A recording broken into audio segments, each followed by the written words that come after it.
Welcome to the Brown Carpet Podcast, where each episode we take a weird real news story and together we twist it into an even weirder film. We do it live, and we stream it on Facebook so the people at home can join in and make suggestions for the film's title, tagline, casting, soundtrack and story. And at the end, we make a movie poster for the B-grade masterpiece, We Cook Up. You can see all the movie posters we've made in the Brown Lit section of our website, www.thebrowncarpetpod.com. We also got a sweet-ass merch page on there, so you can pick up a t-shirt, phone case, or throw pillow emblazoned with the BCP logo. You can find us on iTunes, Stitcher or Spotify, and if you're listening to this, you could be watching all the episodes on our YouTube channel. Just search for the Brown Carpet Podcast and you can see Corey's pretty little beady face. If you've got a suggestion of a weird, funny headline you'd like us to turn into champagne cinema, hit us up on Twitter, Instagram, or email us at thebrowncarpetpod@gmail.com. And now, let's get to the show. Yeah. I have come here to chew bubblegum and kick ass. Jumped over 3 linebackers in midair, sprouted inwards like a gazelle. No one laughs at a master of quack fool. Real nice. Many have died from starvation due to the difficulty of finding enough food, such as seals. Shut up. No more Mr. Nice Duck. That's it. Right, Mr. Sitz? What do you make of that? You know, it's the most fantastic story I've ever heard. The Brown Carpet Podcast. My name's Corey Farrell, and this is EP41 of the Brown Carpet Podcast, the number one penis pun podcast. That's a mouthful. That's what she said. On the entire internet, the number one rated. If there was a charts like an iTunes charts for penis pun related podcasts, we'd be number one, undisputed. I'm just going to pipe into Josh, who's still over in the United States of America. Beep boop boop beep boop boop boop beep beep boop. Josh, are you there? Corey, can you hear me? Hello? I can hear you loud and clear, Josh. Is this thing on? This thing is on. Tell if it's on. Josh, how you going, buddy? I'm good, mate. What's going on? I'm just telling the viewers about our phallic history. Number one penis pun podcast on the internet. You want to try that again? What was it? It's the number one penis podcast. Fuck, that is actually quite hard to say, isn't it? It is. It's very hard. Yes. It's off to a good start, isn't it? Yeah, great. As smooth as always. Today's episode, we have a trap-themed headline. What are your top 3 movies with traps in them? Like trap-themed or that thing with the movies and the traps. That was a fantastic question, Corey. I'm really glad you asked it. I'd say my top 3 films incorporating traps would have to be... Well, the obvious one for me, number one with a bullet, would be Goonies. I love the trap work in that film. I don't know if you remember that. There was the pit of spikes.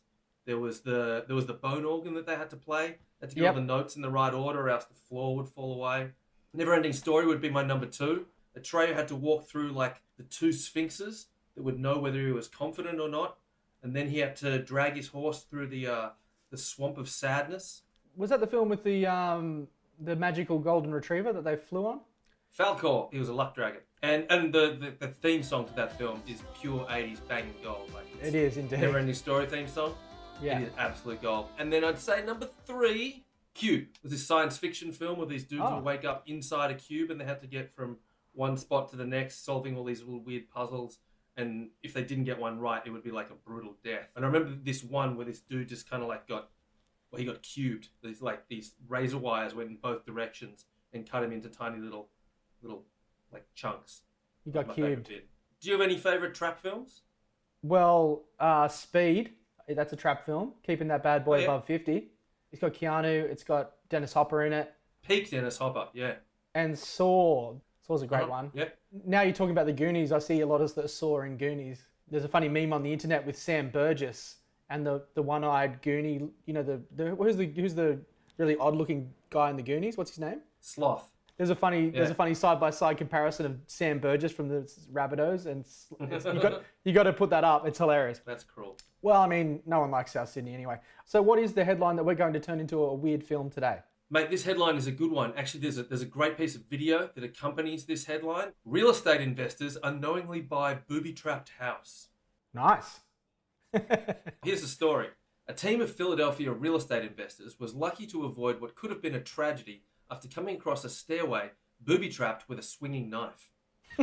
Ekram Usaila said he and his team were scoping out a home in southwest Philly on January 2nd when one of his co-workers saw a small line coming across a stairway that was covered in glass shards. As their head construction manager was about to walk up, the men stopped him in his tracks. Once they stopped their construction manager, Usala said the men saw a piece of string on the ground and knew something was amiss. They found a pole in the building and began filming. Holy crap, Usala said, as they used the pole to pull the string only to be met with a fast-moving, downward-swinging crutch. Duct taped to the end of the crutch was a large knife pointing right to where the person's head would have been. Jesus Christ. No, this is really intense. Someone meant to do these men harm. Yeah. Though Usala said it's somewhat commonplace to find surprising and even dangerous things in his line of work, like drug stashes or abandoned dogs, this booby-trapped staircase took it to another level. Though he walked away with quite the scare, Usala is now able to see the funny side of it all. It's like Home Alone, Philly style, he said with a laugh. Yeah, it is a little bit like Home Alone, except very fucking grim. That knife could have done some serious damage. Did you check the video out? No, I'm keen to see it. You didn't even watch the video. This is the level of preparation that Corey has been up to this week. He didn't even take the 30 seconds to watch the video that was direct. It's one click, mate. One click. I clicked on the article, the video didn't play. I read the article and there was no video playing, so... Unbelievable. Unbelievable. Okay, do you want me to watch it now? Yeah, let's do that. A real estate investor is lucky to be alive after a dangerous encounter inside a home he was rehabbing.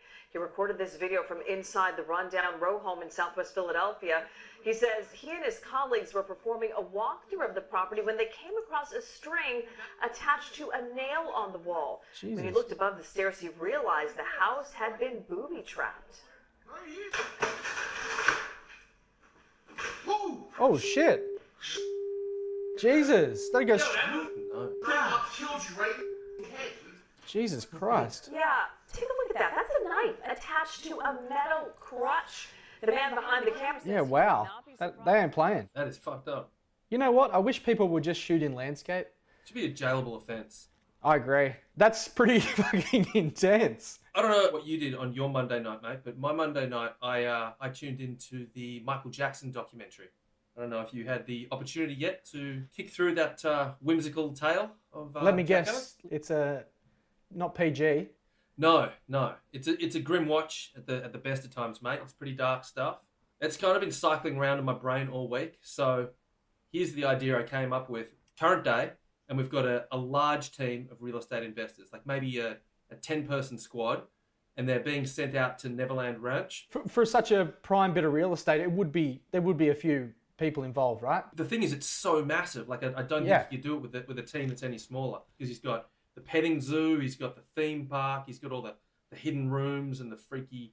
So it's that big. I reckon you got to send a big team out there. It's a veritable platoon of real estate investors, I would say. They basically get a debrief from the head real estate investor. I'm thinking someone with a bit of gravitas, but someone who also has a bit of dancing chops. I was thinking maybe like Christopher Walken type. Did you do a Christopher Walken? Not really. No, I don't at all. I can't. Cut that out. Don't use that. So anyway, Chris basically talks them through, the mission that they've got ahead today. They've got to splay out. Some of them get sent to the zoo. Some of them get sent to the... He had like a theme park, right? Yeah, he had heaps of shit, right? Oh man, it was just one big kiddie trap. It's horrific, really. Basically, they fan out, right, across this massive thing, and it's all, run down and decrepit, kind of creepy, almost sort of horror style. Each area has its own themed booby trap that comes accompanied with a song. For instance, he had like a massive dance floor in his house. One of the guys is walking across this big dance floor. Suddenly, he sets off a switch. All the lights come on, the checkerboard effect on the dance thing. The song "Blood on the Dance Floor" starts playing. It's kind of like Dance Dance Revolution, the game that the Asians play at the. Josh, all races play that game. All races, but the Asian people. The Asians play that. Yeah, okay. Oh God. Asian people tend to really enjoy that game, Corey, and there's nothing wrong with that. Nothing wrong with it at all. I've played a little bit, but I'm not as passionate about it. So it's like Dance Dance Revolution, except if you make a misstep, there's like a nail will shoot through the floor and like spear your foot. And so while Blood on the Dance Floor is playing, he's trying to keep up with his nails, and eventually he's like shredded by. So all over the property, I'm thinking there's like a different Michael Jackson themed trap happening that each one of them kind of have to deal with. So I'm imagining kind of like that film clip where he was lighting up when he was dancing. It's like, I think it should be like choreographed to Michael Jackson's very intricate dance moves. So it's super hard. So someone like Christopher Walken's character who can dance might be able to get through that, right? I think we should choose I mean, there was the inclination to use kids, like to send kids into the place to search it, but you know, I mean, who would be possibly cast in that situation? I don't know. Well, I've got one thing springs to mind. We could have the cast of Stranger Things, for instance. Stranger Things. Why not? Yeah, sure. They go all right. Actually, you know what we could do? Instead of getting Stranger Things kids in the film itself, I think his name's Finn, the kid in Stranger Things. He's got a band called Calpurnia. Yep. Maybe we can get them doing covers of all the Michael Jackson songs. Maybe he did touch some children now and then, but come on, it's Michael Jackson! Michael Jackson! All right, so I'm thinking as this group of real estate agents fan out across the thing one by one, we need to devise these kind of Jackson-themed traps that are taking them out one by one all across the thing. And I think we only have like maybe 2 or 3 kind of like hero real estate agents, the guys that are able to get through stuff, guys with skills like Christopher Walken. He can defeat a couple of the dance theme type things. Maybe a Channing Tatum, he can dance his ass off. Who's the black guy from Scrubs? Oh, Turk from Scrubs. That dude had some moves. A whole bunch of grisly deaths are happening all over the place. Do you have any ideas for traps we could possibly throw down? Yeah, I had a kind of a bizarre one. A Dirty Diana room. A trap room which also is a weird shrine to Princess Diana. So there's like thousands of candles and photos of Princess Diana. And then there's a mysterious man in there in a Princess Diana mask with a knife ready to cut off your crown jewels. Ugh. Yeah. They were mates though, weren't they? They were. Michael Jackson and Diana. Maybe there's also Remember the Time, you know that song? So there's like because he bought some crazy antiques. He was a mad antique shopper, right? So I'm picturing this like grand Napoleon era gilded gold grandfather clock that on the stroke of midnight pops open and becomes a ready-made coffin. Oh, have you ever seen that film Tommy about the pinball playing kid? No. There was a scene in this film where, and I saw it when I was really little, I have no idea what the rest of the film's about, but the thing that stuck with me, there was a coffin that had spikes on the inside. When it closed, it kind of like spiked you into it. It could be like a trap coffin like that. Perfect. Let's do that. The song Man in the Mirror. In his theme park, he's got like one of those mirror mazes. You know, the freaky mirror mazes with all the warped, you try and get through it. One of the real estate investors is going through the mirror maze, trying to gets about halfway through, and then suddenly Man in the Mirror kicks in, the music starts playing, strobe lights start to go, like steam starts spraying out. And do you remember Michael Jackson had that chimpanzee called Bubbles? Yes. Just imagine Bubbles has been kept alive somehow. He's all scrawny and muscular, lost most of his hair. They basically just dropped Bubbles into the mirror maze, and then it's like this minotaur hunt, like this chimpanzee chasing this guy, and sooner or later it just turns into like chimpanzee feast. A chimp with alopecia and a beer belly. Yeah. Just surviving on fish heads and children's dreams. Bucket of chum, just a lot of fury. Yeah, I like that one. I had another one where, so he's got a private zoo, yeah? Maybe in the private zoo there's like a long underground cavern where all the nocturnal animals were kept. At the very far end of this like long cavern, like in Raiders of the Lost Ark, there's a little podium, and sitting atop the podium is a pile of the Elephant Man's bones. One of the guys reaches up to take one of the bones. The second the bone is removed, he goes, follows in. Massive boulder, just like Raiders, starts rolling after the dude, and the song Rock With You starts playing. Big rock rolling after him. I wanna rock with you. They're all getting killed off until we're down to like our final 3 survivors who actually have some skills. Do we need a knight in shining armor to come in and help, or someone from left field, or someone that can understand the mentality of Michael Jackson? Someone who intimately knows Michael Jackson. Perhaps someone who's had some experience with trap work? I don't know. Maybe he's been left at home a few times on his own. I think I know where you're going with this. Macauley Culkin. We call him Macaulay Culkin, of course. Yeah, no, he plays himself. It's Macaulay Culkin as Macaulay Culkin in this film. Yeah. So he's got the relationship to Michael Jackson.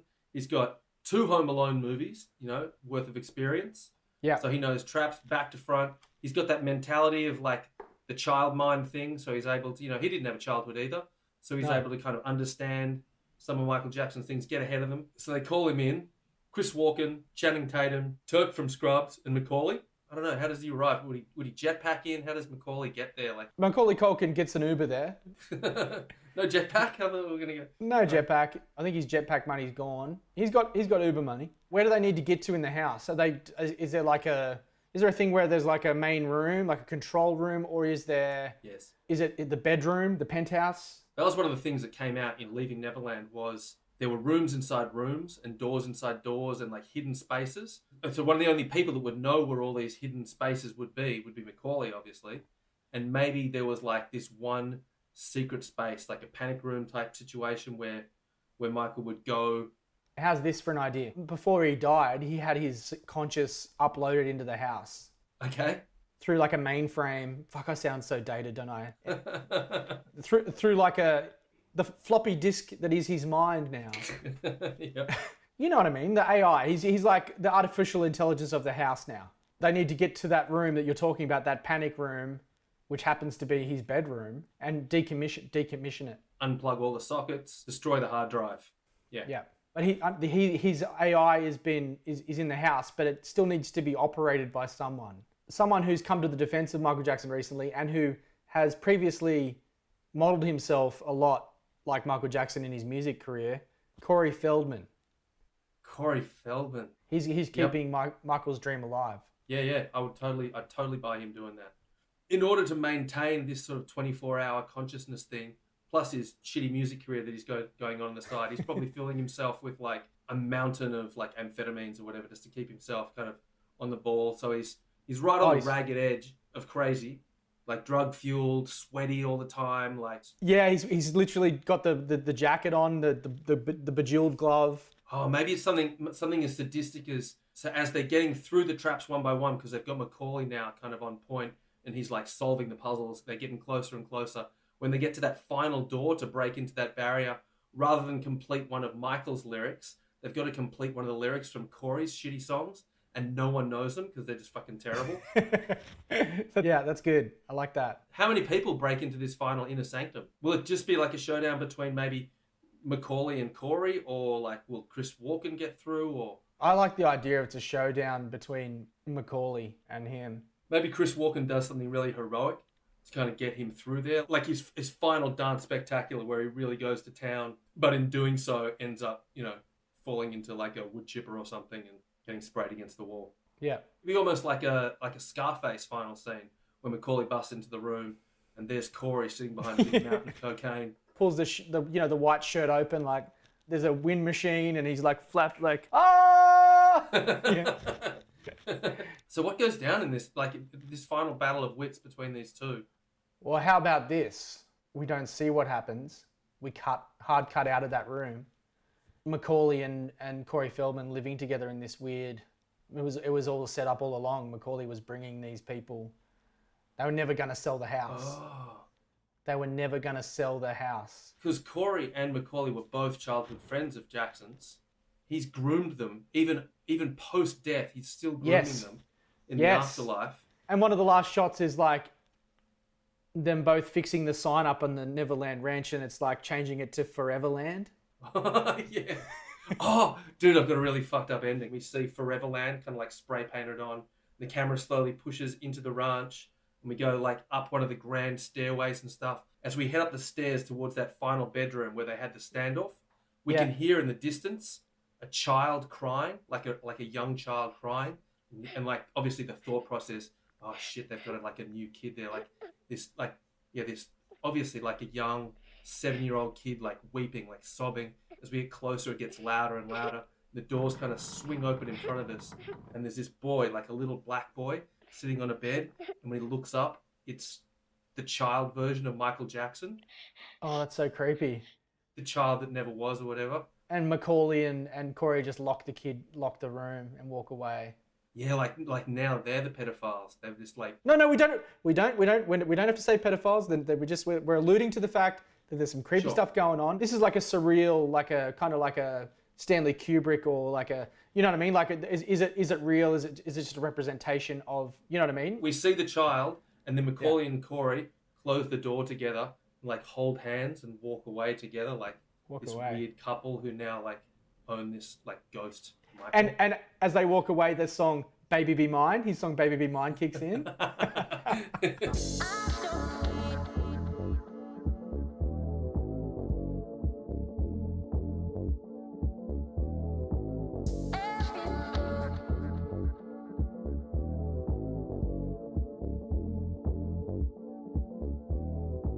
This is probably our most evil film, I think. Yeah, it's pretty dramatic. But we could have it as like a double feature. So you could come and you could watch Leaving Neverland, and then kind of like as a palate cleanser, you could watch this film. our film is a lighthearted compared to the real story of Michael Jackson. Yeah, great. I just think no one's been brave enough to do what we've just done. No, that's the problem. No, nothing is too weird or fucked up for us to tackle. What's this film called? Undressing the Ranch. Bad House. Bad House. Okay, yeah, I can see where you're going with that. I like Bad House, but what do you got? The King of Trap. Trap music. Yeah. Well, Child's Play's already been taken. The Trappening. Maybe we could incorporate. I like that idea of Foreverland. Yeah, Foreverland. Just Foreverland. Yeah. Okay. What do we think for taglines, Josh? What do you got anything there for us? There ain't no moonwalking out of this one. I like that. One glove, no love. I had a couple. You're gonna need to be a smooth criminal to beat it. That's pretty good, actually. And then I've just got not a kid's film. So we got Foreverland. You're gonna need to be a smooth criminal to beat it. It's good. It's solid. And as we discussed with the soundtrack, it's going to be the Stranger Things kid. His band is called Culkin. Culkin doing covers of all these songs. Cool. Good stuff. That's a film. That's a film. It's a fucked up film, but it's a film. Yeah, so we'll have fun on your holidays, Josh. Enjoy it. I will, man. I will speak to you from the road, and we'll have to hook up a couple of little audio ones along the way. All right. Until next time, don't forget to flush. See you, cunts. I have come here to chew bubblegum and kick ass. He jumped over 3 linebackers in midair, sprouted inwards like a gazelle. No one laughs at a master of quack fool. Real nice. Many have died from starvation due to the difficulty of finding enough food, such as seals. Shut up. No more Mr. Nice Duck. That's it. Right, Mr. Sitz? What do you make of that? You know, it's the most fantastic story I've ever heard. The Brown Carpet Podcast.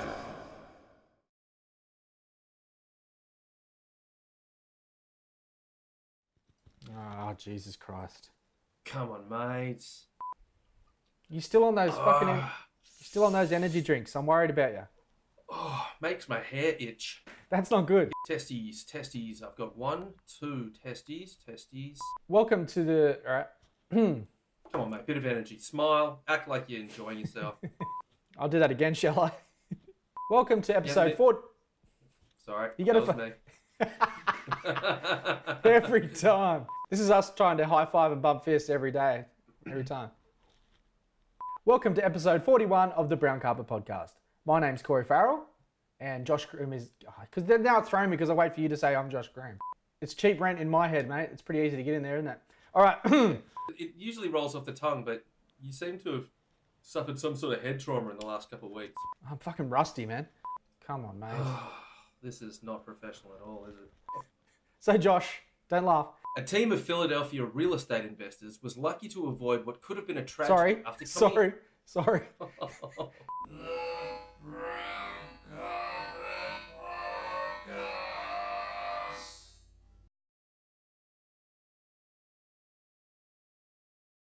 Montero, I think we're forgetting something very important in all of this. Okay, sure, he touched some children, but the man is a great singer and he has entertained us for so many years. What are you talking about? Michael Jackson.